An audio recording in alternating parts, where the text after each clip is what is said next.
Tonton video ini sampai selesai agar Anda tidak gagal paham.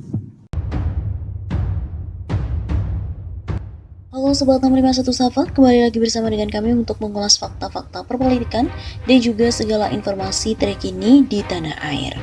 Manuver PDIP akhirnya dibongkar, Puan Maharani menjadi capres tunggal. Pengamat politik Saiful Mujani membongkar manuver Puan Maharani untuk persiapan Pilpres 2024 mendatang. Menurut pendiri Saiful Mujani Research and Consulting atau SMRC, hal ini merupakan peluang Puan Maharani dicalonkan capres dari PDIP cukup kuat. Hal itu setidaknya ditandai dengan manuver PDIP yang kerap mempromosikan Ketua DPR RI tersebut. Apakah PDIP akan mencalonkan Puan untuk jadi presiden? Sejauh ini Puan terlihat sudah sosialisasi secara masif, kata Saiful Mujani dalam postingan akun Twitternya Sabtu 7 November. Dia juga melihat beragam manuver menjadi test the water bagi Putri Megawati Soekarno Putri ini.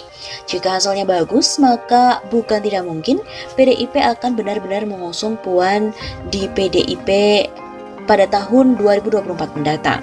Kalau hasilnya menunjukkan Puan berpeluang cukup bagus untuk menang, mungkin menjadi calon, tunggu sekitar 2 tahun lagi. Guru Besar Ilmu Politik UIN Syarif Hidayatullah Jakarta ini mengatakan, sejauh ini PDIP merupakan satu-satunya parpol yang bisa mencalonkan capres-cawapres tanpa harus berkoalisi. Mengingat ambang batas dari parlemen dan juga ambang batas presiden sudah memenuhi syarat. Yang bisa mencalonkan pasangan hanya partai atau koalisi partai politik hasil pemilu 2019 mendapatkan kursi 20% di DPR atau 25% suara pemilih nasional hanya PDIP. Begitu pungkasnya.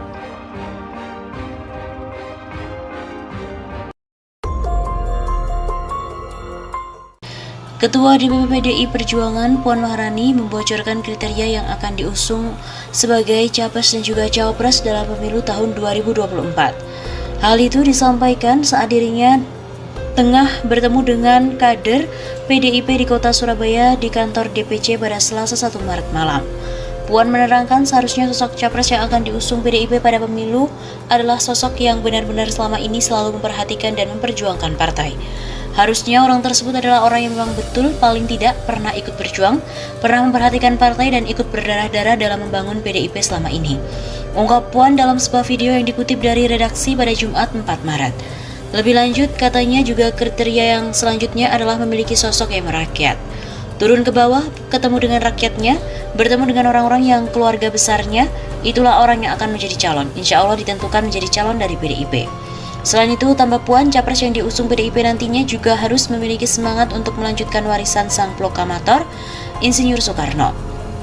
Tentu saja orang yang bisa meneruskan cita-cita Bung Karno, perjalanan panjang ini bukan hanya membangun negara saja, perjalanan panjang sesuai dengan cita-cita Bung Karno harus bisa menyatu dengan orang yang mencintai Soekarno.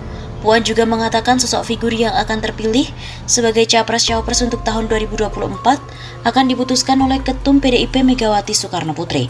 Orang itulah yang akan kita menangkan untuk jadi presiden yang akan datang. Saya ini juga petugas partai, walau saya anaknya. Ada sih bisik-bisik sama Bu Mega kira-kira siapa, tapi itu rahasia. Pada kesempatan tersebut, Puan juga menyebut bahwa dirinya akan tetap menetapkan dan juga menempatkan dirinya sebagai kader terbaik PDIP.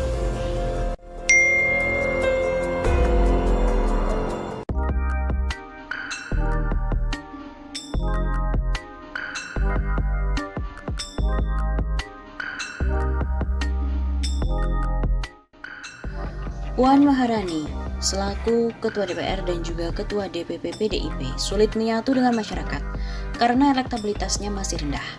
Puan sulit menyatu dengan masyarakat, elektabilitas masih rendah. Elektabilitas Ketua DPR Puan Maharani hingga saat ini masih sangat rendah karena sulit menyatu dengan masyarakat. Rendahnya elektabilitas Puan tentu disebabkan oleh banyak faktor. Pertama, Puan sulit menyatu dengan masyarakat, meskipun Puan sering menemui masyarakat, namun tetap berjarak. Kata pengamat komunikasi politik Universitas Esa Unggul, Jamiluddin Ritonga kepada redaksi Senin 7 Maret. Kata Jamiluddin, masyarakat mempersepsi Puan bukanlah sosok yang dekat dengannya, termasuk dalam memperjuangkan aspirasinya. Yang kedua, kemampuan berkomunikasi dengan masyarakat pun sangat lemah.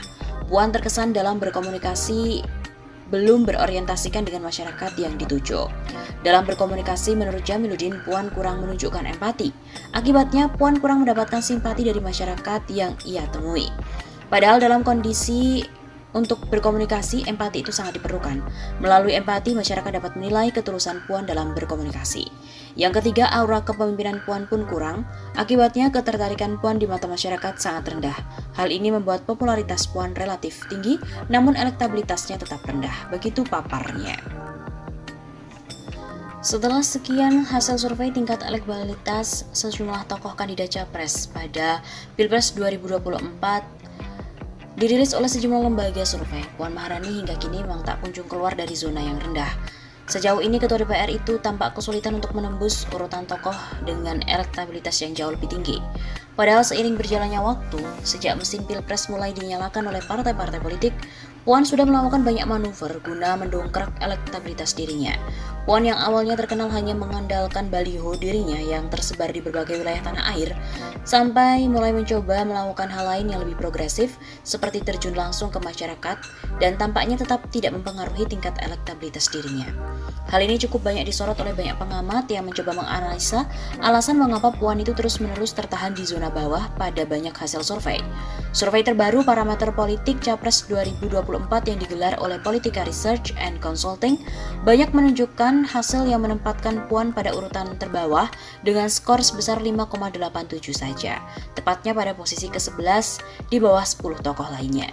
Hasil itu serupa dengan sekian hasil survei yang sudah-sudah, masih terus berbanding terbalik dengan kompatriot Puan di PDIP yakni Gubernur Jateng, Ganjar Pranowo yang masih bertahan di urutan 3 besar. Puan sendiri padahal kerap kali dipandang memiliki hampir segala hal yang dibutuhkan untuk meningkatkan elektabilitas. Puan memiliki terah presiden pertama, Insinyur Soekarno yang berasal dari ibundanya, Ketum PDIP Megawati Soekarno Putri yang merupakan putri sang proklamator.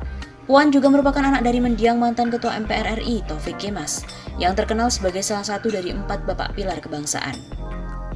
Tak hanya itu, secara pengalaman, Puan juga memiliki CV yang cukup lengkap untuk maju sebagai capres. Selain kini dirinya menduduki kursi Ketua DPR, Puan juga pernah menjadi Menko di periode pertama Jokowi. Selain itu, dirinya juga turut memegang posisi penting di PDIP yang bahkan dibawahi langsung oleh Mega yang juga merupakan mantan Presiden RI. Adapun PDIP sendiri merupakan partai pemenang telak pemilu sebelumnya di tahun 2019, bersamaan dengan keberhasilan Presiden Jokowi untuk kembali menjabat untuk periode kedua. Representasi keberhasilan pemerintah Jokowi tersebut juga tentunya berpeluang untuk berkumpul kembali pada PDIP dan Puan. Hal ini seperti diungkap oleh Direktur Eksekutif Kajian Politik Nasional Adib Miftahul. Apalagi Puan adalah seorang elit di partai pemenang pemilu yakni PDIP. Oleh karena itu keberhasilan Jokowi hari ini bisa dikapitalisasi oleh Puan melalui kader militan PDIP. Terkait hubungan ayah anak antara Puan dengan mendiang Taufik Kemas, Adib juga menyatakan bahwa Taufik semasa hidupnya merupakan sosok yang berhasil mencetak tokoh-tokoh di tanah air, sehingga mampu menjadi jaringan politik yang menguntungkan bagi Puan. Ada banyak tokoh yang berutang jasa pada Taufik Kemas. Saya kira Puan bisa melesat jika menggunakan privilege itu. Akan tetapi tampaknya segala kelebihan itu masih belum cukup untuk mendongkrak elektabilitasnya karena alasan lain. Pengamat komunikasi politik Jamiluddin Ritonga pun turut menyoroti itu. Menurutnya rendahnya elektabilitas Puan tentu disebabkan oleh banyak faktor. Padahal Puan sudah masang baliho di seluruh Indonesia dan rajin turun langsung ke masyarakat. Tapi elektabilitas Puan masih rendah, salah satunya karena Puan sulit menyatu dengan masyarakat. Dirinya memaparkan bahwa meskipun Puan sering waktu sudah mulai menemui masyarakat, namun hal tersebut tetap bersifat berjarak. Menurut Jamiluddin, terdapat jarak antara penampilan Puan dengan masyarakat yang ditemui. Akibatnya masyarakat menjadi tidak terlalu respek terhadap Puan. Jamiluddin beranggapan bahwa masyarakat mempersepsi Puan bukanlah sosok yang dekat dengan mereka, termasuk dalam memperjuangkan aspirasi mereka. Selain itu, kemampuan berkomunikasi Puan dengan masyarakat juga dianggap lemah. Puan terkesan belum berkomunikasi dengan orientasi masyarakat yang dituju.